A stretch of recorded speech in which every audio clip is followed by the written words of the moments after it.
What's up everyone and welcome back to the channel. It's me, Kazanable, bringing you more Infinite Magicraid content. We're going to be talking about, yes, that's right, Hoff. But before we do, click like, subscribe and comment below to help the channel grow. Thanks again everyone. Now we're going to talk about Hoff. Why is Hoff so good? If you just watched the best mock video, you're going to understand why we're covering Hoff next, because he's just pretty amazing. Just amazing. Like, wow. Even with the likes of Zonya. With that, if Zonya explodes and gets the kill, he's going to get an extra turn. Melee is great with him. He is just very versatile. He's great for Guild Boss. He's great for so much content. Now we're going to have a look at him, go through his skills, talk about why he's so great and why you should build him. First up is his basic attack. He deals 106% attack damage to a single enemy with a 60% chance to reduce their effect resistance for 2 turns. Now it is effect resistance too. Like, this is 50% effect down. So you can think when we're against bosses or, whatever, and we're using our basic, because we have to use our basic at some point, is a 100% chance to land this effect resistance down, which is massive for your damage over time dealers. Also, or any debuffers. His second skill, God of Archery's Rival, deals 2 stages of 100% attack damage to a single enemy. Not to AoE, just to a single. The first stage has a 60% chance to reduce their target's defense by 60% for 2 turns. And the second stage has a 60% chance to reduce the target's tenacity by 60% for 2 turns. So not only is he helping your effectiveness, he's also very good for melee teams. Defense down 2 on a boss is huge. 60% less defense is massive. 60% crit damage increase or decrease is huge as well, especially if you've got a lot of crit damage dealing heroes. So really, this is massive as well. Now, his passive is he inflicts hunting on a random enemy at the beginning of each wave. It restores the killer's health by 18% of maximum health. So anyone you're pairing him with, if they're low on health and they're getting a kill, they're going to heal from that. When the target under hunting status is killed and the killer acts immediately afterwards, Hoff inflicts hunting on a random enemy again. Now, exclusive 1, it does get better because it means the 40% attack goes for all allies and to the ally that killed him. And it puts hunting on the highest attack target, which means they're easier to kill, which gives you a head start. And that's an exclusive 1. This does increase the passive regeneration, bear that in mind. The ultimate here, skill 4, is it deals 2 stages of 100% attack damage to all enemies, with a 50% chance to inflict, yes, that's right, health burning, for 2 turns. It goes up to 80%. His exclusive 2 is he inflicts feebleness 1 on all enemies for 2 turns before casting, meaning they're taking 30% more damage from everyone. A great wave clearing or boss beginning skill to use. Just get that health burn stacked, feebleness on, AoE, it's a great skill. So we've gone for his skills. Let's have a look at his exclusive, or his exclusives, we should say. So level 1, he inflicts hunting on the highest. We just did talk about this, but it inflicts it on the highest attack instead. Increases all allies' attack by 40% for 2 times when the enemy target is killed. So if you don't have an attack buffer, you kind of don't need one, because we can nuke down an enemy and everyone's getting attack buff. So Guhana could be definitely replaced by the likes of Space for sure, if you have a Hoff melee DPS team. Level 2, Hoff inflicts feebleness 1 on all enemies for 2 turns before casting. That is his 4th skill, his AoE nuke.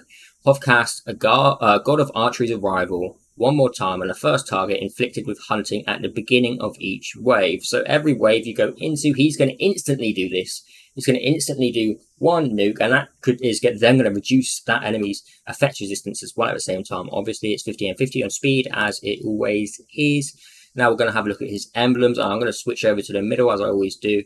We have gone for attack and support, because he is a big support hero.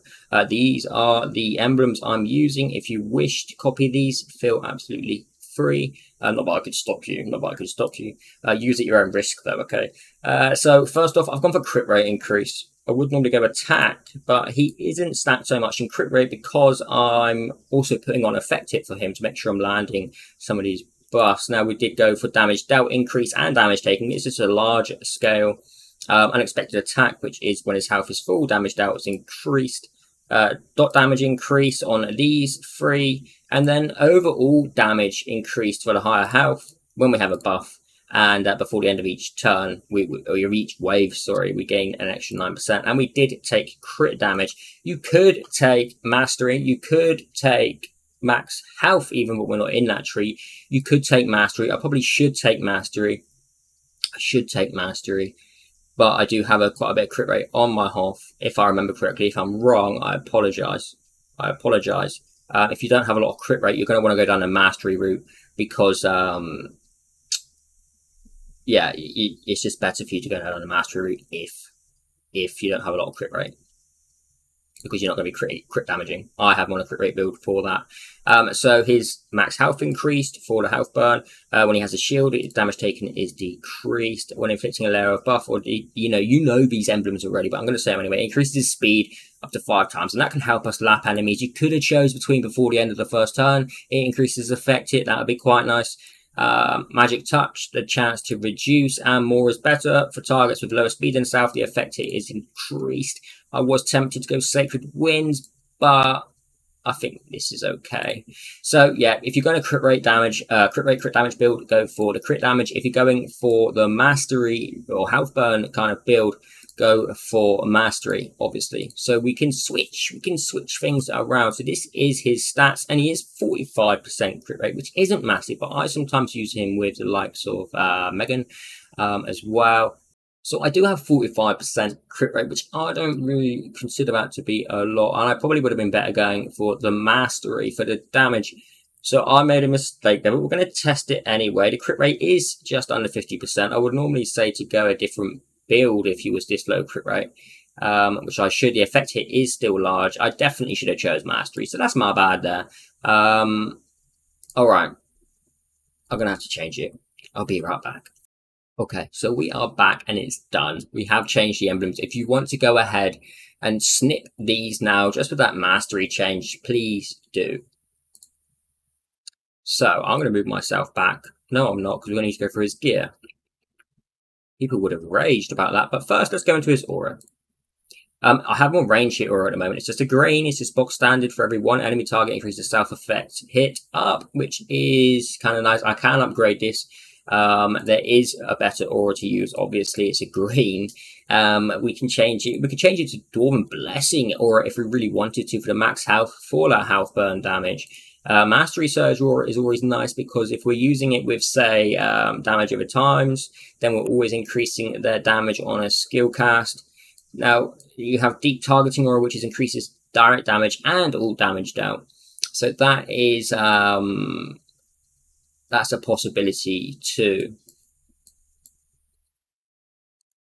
Mastery Expert aura is okay. I don't know if I would build him into that though, because it's a lot to invest. Self-turn meter when inflicting a kill, that is very nice. Probably, you know what, I should probably be using that on the likes of Besmok, because he's already got that turn. It would be pretty nasty. Obviously, when we go up here, you know, we've got completely just crazy broken stuff. Leech, we've got Boss Slayer aura, health and effect it, which is massive attack and effect it. Restore self health, and a Combat Vanguard aura, which is as well very nice for direct damage. But yeah, range hit aura is good enough. So that being said, we can now go into his equipment. So we'll have a look at his equipment. Now, you're going to want to build him fast, right? You're going to want him to go first, especially if you're using him with the likes of Hazonia and Okmin or Melia, because we want to get that health burn stacked, especially for the likes of Hazonia to blow that up early on into a wave. So we can go for the feather set, or we can go for the first aid set. It's not ideal, but it is extra effective. It is that speed. I know we're wasting that healing effect, but it's still useful. We can also go the accuracy set, which is mastery and effect it. We can also go for health and mastery. That can work very nice, but you'd have to have really good rolled geared. Feather is obviously very good. That's what I'm using currently. It's health and speed. No effect it, however. And then if you're wanting to go for a crit damage build with the crit damage, and you would have to go slay probably, and then adjust in a lot of effect hit on those rolls too. It might not be viable. It might not be viable.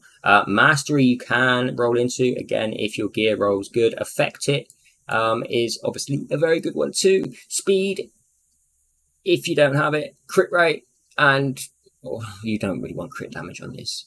if you're choosing these, you're kind of stuck, and you're gonna have to just choose the best gear you can find. You maybe even could go health. You could maybe go health if you want to put them on a health burn kind of build. But yeah, it's yeah. So mastery, health rate, effective are all huge for Hoff. Do you know what? Let's just quickly see what they recommend for Hoff. Attack, speed, and effective.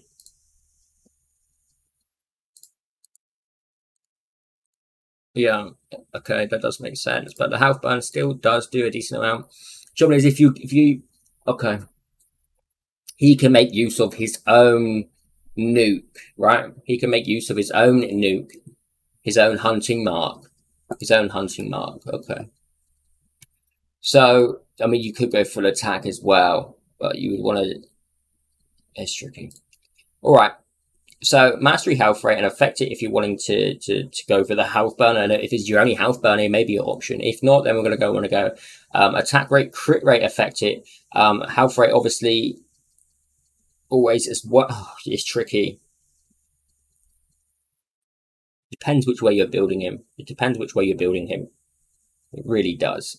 Maybe I'll have to test what it's like under attack and what he's like with his health burn up, with high health, tanky. I don't think he does enough damage with attack damage. Crit damage, speed, affect it. Health rate, affect it. Attack rate here, and attack rate, affect it. Defense rate, I mean, you can see the rolls. It wasn't fantastic. We chose the crit rate. Emblem, I'm probably changing that to mastery now because we've dropped even more in crit rate. So that's probably going to go to mastery as we speak. And then we'll choose attack rate. What have we got? Okay, attack rate, affect it. Kind of nice, actually. So we'd lose a crit rate. We're not worried about the crit damage. We're gaining more mastery as well. I don't know. Oh, okay, right. I'm now basically effectively a non-crit rate build, so this is going to be weird. Affect it for the second artifact is big. If you can get speed, always get speed if you can. But mastery, health rate, attack rate, speed again, affects hit, crit rate on this within a bit of health rate. But again, you're always going to want to focus that attack rate, mastery, crit rate. All the percentage rolls are very good. The only ones you don't want on this are probably effect resistance. Even though effect resistance is good, we don't want the likes of defense rate. Health rate is okay. It's not ideal, but it's okay. It's pretty good because we're increasing his health burn damage. So now, with that being said, and we've gone through his gear and what he looks like, this is what it tallies up to: 33,000 attack, 2,000 speed, under 20% crit rate. Effective just shy of 90%, so it's pretty effective. And this mastery just shy of 90%. I'm going to be interested to try it. So who can we use with Hoff? Well, we've already shown Besmok with Hoff. We could possibly use Hizonia with the exploding of the health burn, but I don't think it would be viable actually because everything would die so fast anyway. We can use the likes of Megan to get an extra attack because she's a single target damage. Slavel, Zia, Pizarro possibly. There are many single target damage dealers that can benefit from Hoff, Horus as well.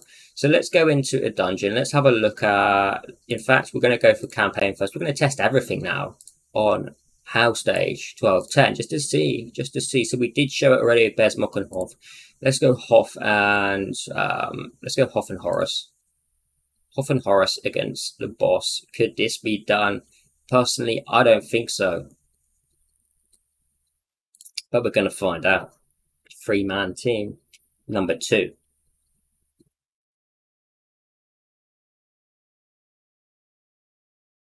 Obviously, we're always going to need to focus that one. And then we get the extra attack there from Horus. Wow, going in there with the kills as well. With that 30% from Horus is exclusive. Jeez. Go on, Horus. Nuke him. Here we go, get extra attack, and it's nice because these enemies do a lot, and we're nuking them down very, very fast. There we go, the extra turns are just wonderful. And I'm in the center still, I didn't even realize, so I apologize if you're missing out on things. So we're on to the final boss. I think we've got this as well. This is crazy when you come back to these things to see how much easier it is now when we all struggled at first. People are still struggling. People are still struggling. We're into the second stage already. We're under 50 turns. Can we nuke it down in under 50 turns? No. Under 60? Under 60, come on. Health burn is going in at 420k there from Hoff. He's doing a hell of a lot here. He just enables it.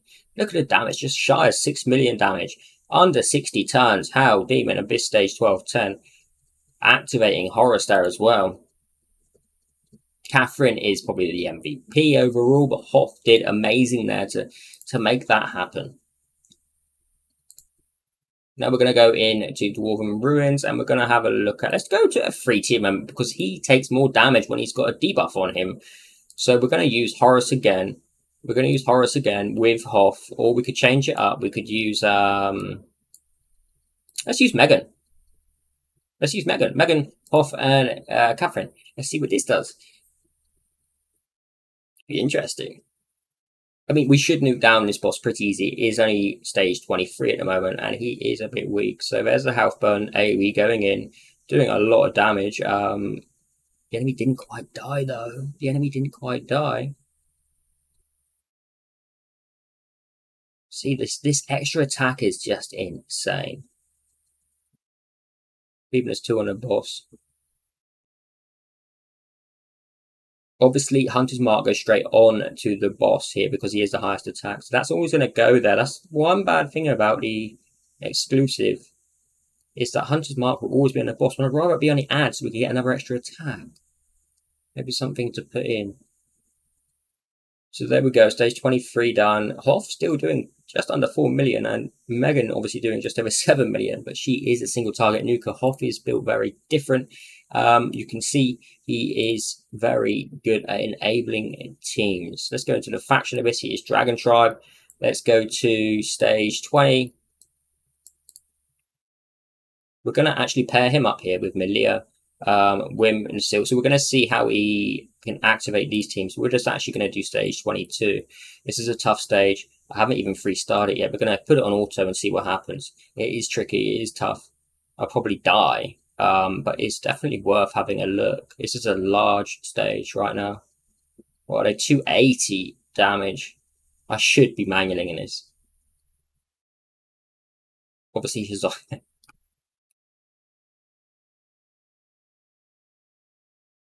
This is the nasty wave in this. This is the poison wave. This is where we get wrecked. You can see it. Look at that. Hoff is dead there. Okay, this isn't showcasing Hoff, is it? This isn't showcasing him. Let's just consider a moment. We're going to take Hoff in alone. Let's see what damage he can do. Let's put him at stage 12 on his own. 180 enemies. He's probably going to nuke these down pretty nasty. But still nice to see. Still nice to see. What is this health burn doing then? Quite a bit. Oh, wow. Okay, they are level 180, so there is a nasty team still. I wish he would auto-focus his Hunter's Mark. That's what he should do. He should be able to auto-focus his Hunter's Mark. That would make it much better. See, because if we kill Wim, getting that extra attack. Sorry, extra attack.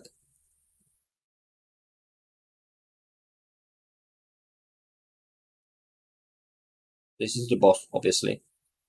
And Hunter's Mark again is obviously on the boss because it's the highest attack. I want to see this change. See the health burn there doing a ton of damage, just under 500k from Hoff.